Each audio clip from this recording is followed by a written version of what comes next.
This channel does not promote any violent, harmful, or illegal activities. All content provided by this channel is meant for an educational purpose only.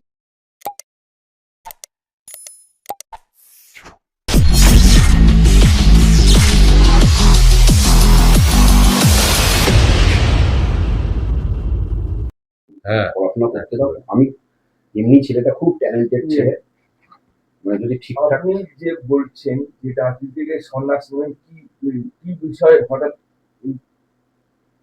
সন্ন্যাস বলতে বিষয়টা ওইভাবে দেখলে হবে না। বিষয়টা হলো যে আমি প্রায় ৪০ বছর রাজনীতি করছি। একদম মাধ্যমিক পাশ করে তারপর সক্রিয় ছাত্র রাজনীতি শুরু করেছি। তারপরে মমতা বন্দ্যোপাধ্যায়ের নেতৃত্বে তৃণমূল কংগ্রেস করেছি এবং এই যে ধারাবাহিক যে দীর্ঘ রাজনৈতিক জীবনে মমতা বন্দ্যোপাধ্যায়ের সাথে যখন তৃণমূল কংগ্রেস করেছি তখন দিদি যে দায়িত্বগুলো সাংগঠনিকভাবে আমাকে দিয়েছিলেন বা পরবর্তীকালে বিধায়ক করেছিলেন, তারপরে সরকারেরও দায়িত্ব দিয়েছেন।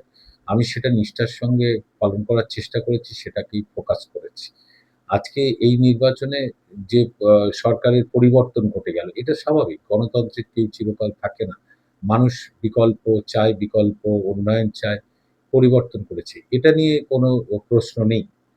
কিন্তু আ আমি যখন দেখলাম যে সরকারের বিপক্ষে মানুষ চলে গেল আমাদের সরকারের বিরুদ্ধে, বিকল্প একটা সরকার তৈরি করল, তখন আমার কাছে মনে হলো যে আজকের রাজনীতিতে পুরোটাই অপ্রাসঙ্গিক। কারণ মানুষ চাইছে না। কারণ আমি যত আমার বয়স বেড়েছে, আমি যখন সরকারে কাজ করছিলাম, দিদির প্রকল্পগুলো অ আ নিয়ে মানুষের কাছে যাচ্ছিলাম, আমি কিন্তু রাজনীতি বলতে মানুষ বুঝেছি। কি বিজেপি, কি সিপিএম, কি কংগ্রেস কাউকে পৃথক করেনি। সরকারি পরিষেবা প্রতিটা মানুষ পাবে, সরকারি সুযোগ পাবে সেটা দিকেই ফোকাস করেছি এবং কিভাবে মানুষের জীবনযাত্রার মান ডেভেলপমেন্ট হবে, ডেভেলপ করবে সেইগুলো নিয়ে ভেবেছি। এখন যখন মানুষ সেই দায়িত্ব থেকে আমাদের সরিয়ে দিল, তাহলে আজকে আমি কি রাজনীতি করব?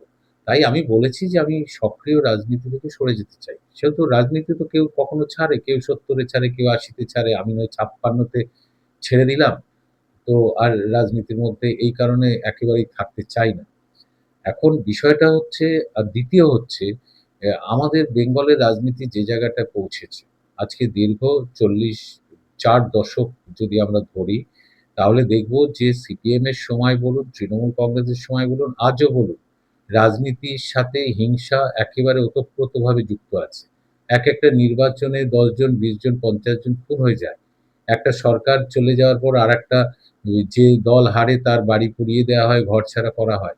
এটা সিপিএমও করত, তৃণমূলের সময়ও হয়েছে, আবার এখনো হচ্ছে। কোন রাজনৈতিক দল কি নিজে দায়িত্ব নিয়েছে সংগঠিতভাবে যে রাজনীতি থেকে এই হিংসা আমরা দূর করে ফেলতে চাই? না, কেউ নেয়নি। এবং আজকে রাজনীতি মানে কারো না কারোর বিরুদ্ধে কুৎসা না করলে, বিলো দ্য বেল্ট আক্রমণ না করলে, তার বিরুদ্ধে চূড়ান্তভাবে তাকে হেনস্থা না করলে পলিটিক্স হয় না। আমি এর সাথে একেবারেই খাপ খেতাম না। আমি কারো বিরুদ্ধে কোনোদিন কিছু বলিনি। এটা যেমন কিছু মানুষ খুশি ছিল যে আমি সংযত ভাষা ব্যবহার করেছি। আবার অনেকে তো ক্ষুব্ধ ছিল যে উনি কেন বলছেন না। তো আমি এই রাজনীতিতে আমি কিন্তু খুব একটা সেট করছিলাম না। আজকে আমি যদি বিধায়ক হতাম তাহলে আমার একটা দায়বদ্ধতা থাকতো আমার কনস্টিটিউয়েন্সির প্রতি এবং দল দ্বারা নির্বাচিত তার প্রতি।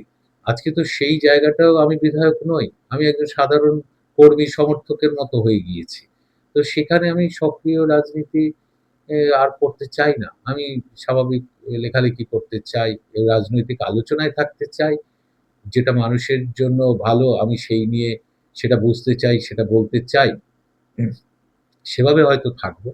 কিন্তু সক্রিয় রাজনীতি না করতে পারি। এটা নিয়ে খুব বেশি মানুষের মাথা ব্যাথা হওয়ার কারণ নেই। তার কারণ হলো যে এটা আমি করছি না যে এটা থেকে গিয়ে আমি বিজেপিতে চলে গেলাম, আমি রং পাল্টে ফেললাম, আমি আবার দিদির বিরুদ্ধে বলতে লাগলাম, আমি নয় শুভেন্দু অধিকারী বলতে লাগলাম। আমি কিন্তু ওই রাজনীতির কথা বলছি না। আমি একেবারে এর থেকে সরে যেতে চাই।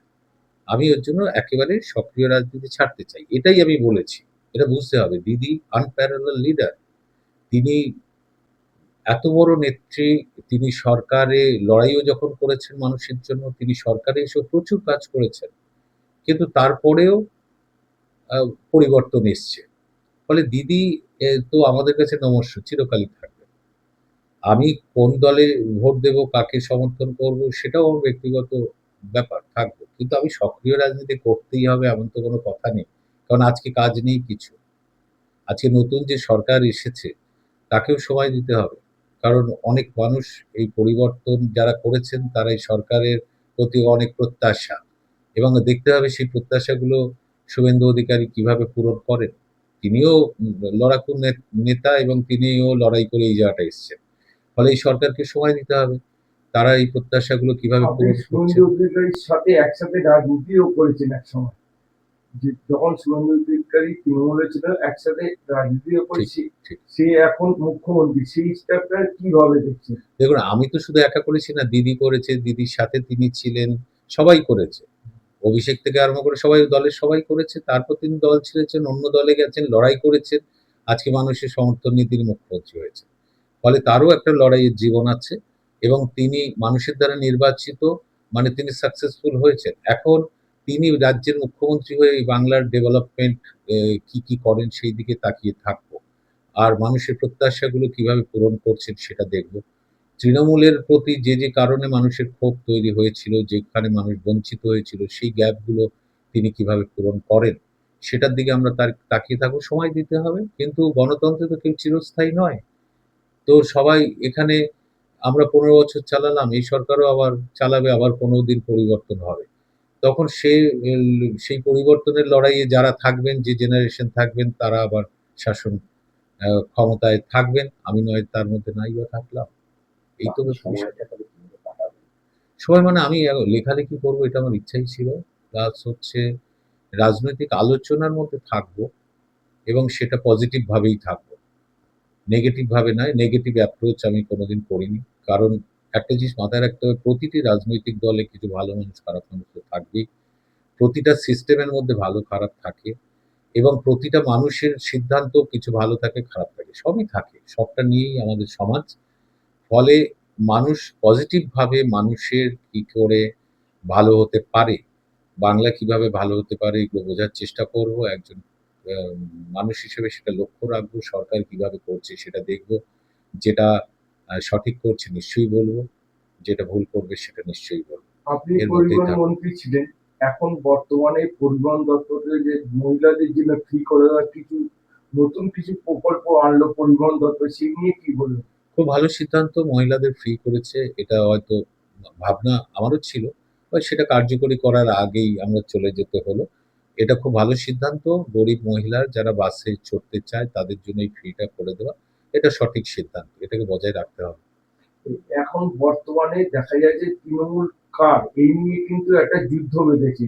এটা নিয়ে আপনি যেহেতু তৃণমূলের একজন সংশ্লিষ্ট কর্মী ছিলেন, এখন বিধায়ক না কিন্তু তৃণমূলের কর্মী, সেক্ষেত্রে কি তৃণমূলের ভিতরে লোগো কার সেটা নিয়েও কিন্তু একটা যুদ্ধ এখন বেঁধেছে। বিষয়টা হলো যে এই যে প্রায় ৫৮ জনের মতো বিধায়ক চলে গেলেন, গিয়ে আলাদা করে নিজেদের দলনেতা তৈরি করলেন, বিরোধী দলনেতা তৈরি করলেন, ডেপুটি লিডার তৈরি করে নিলেন।